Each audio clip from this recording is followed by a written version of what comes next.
بسم اللہ الرحمن الرحیم۔ فرحاد علی تیمور، دیوتا، ایک بہت ہی اچھا داستان، ایک ایسے نوجوان کی کہانی جس کی صلاحیتوں نے دنیا بھر کے طاقتور ملکوں اور انسانوں کو دھول چٹا دی۔ اپنے ملک کی بقا کے لیے پوری دنیا سے لڑ گیا، جہاں گیا اپنے نام کا سکہ جمایا۔ جسے بچپن میں نہ ماں کا پیار ملا نہ باپ کا، جو ماں کی گود کو ترستا رہا، جسے نفرت ہی نفرت ملی۔ تو جناب اس کی طرف چلنے سے پہلے آپ پلیز چینل کو سبسکرائب کریں، لائک اور شیئر کریں تاکہ ہر آنے والی قسط آپ کو فوری مل سکے۔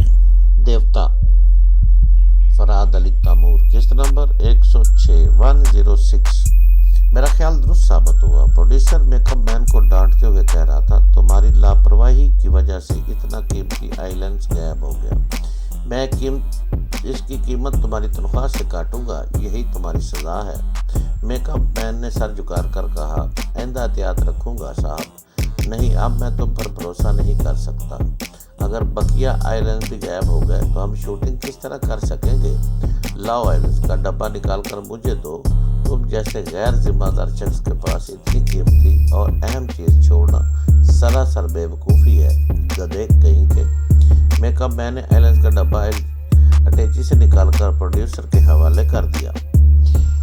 وہ بکتا چکتا گالیاں دیتا ڈاک بنگلے کے اندر جانے لگا۔ میں نے شیب کی طرف جاتے ہوئے فکر مندی سے سوچنے لگا کہ آئی لینس میرے لیے بہت اہم چیز ہے، اس کے بغیر میں شیتل اور چیتل کو لے کر بیل مڈوں کا مقابل نہیں جا سکتا۔ اتنا بڑا خطرہ میں کسی صورت میں بھی مول لینے کو تیار نہ تھا۔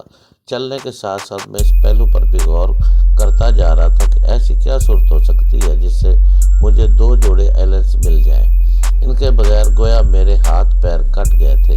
اس مسئلے میں الجھا میں اس درخت کے پاس پہنچ گیا جہاں میں نے دوپہر کو اطمینان سے بیٹھ کر میک اپ کیا تھا۔ چیتل اور شیتل وہیں قریبی پتھروں پر بیٹھ گئے اور میں میک اپ اتارنے کے ساتھ ساتھ یہ بھی سوچتا رہا کہ آئی لینس حاصل کرنے کے لیے کیا ترکیب کرنی چاہیے۔ پروڈیوسر سے انہیں خریدنے کی بات کرنا فضول سی چیز تھی۔ اس کی فلم کی شوٹنگ ہو رہی تھی جس کے لیے آئی لینس ضروری آئٹم میں شامل تھا۔ میں کتنے ہی بھاری معاوضے کی پیشکش کرتا وہ راضی نہ ہوتا، کیونکہ فلم بندی کے دوران آئی لینس استعمال ہونے تھے، بغیر اس کے شوٹنگ نہیں ہو سکتی تھی، اور نہ ہی وہ بروقت دوسرے آئی لینس کا انتظام کر سکتا تھا۔ اس پہلو پر اچھی طرح غور کرنے کے بعد میں نے سوچا شیتل اور چیتل کی مدد سے انہیں چوری کروا لوں گا۔ یہ ایک غیر اخلاقی فعل تھا، مگر حالات کبھی کبھی انسان کو ایسے کام کرنے پر بھی مجبور کر دیتے ہیں جن کے لیے خود اس کا ضمیر بھی گوارا نہیں کرتا، مگر مجبوری تھی۔ اس کے سوا چارہ بھی تو کوئی نہ تھا۔ چوری کا منصوبہ بنانے کے بعد میں اطمینان سے بیٹھ کر میک اپ اتارنے لگا۔ پھر اچانک ہی مجھے خیال آیا، شیتل پھوپھی جان سے کہہ کر آیا تھا کہ وہ تھوڑی دیر میں واپس آئے گا، اور آئی لینس چوری کروانے کے لیے اسے رات بھر روکنا ضروری تھا۔ ایسی صورت میں پھوپھی جان بہت پریشان ہو جاتی۔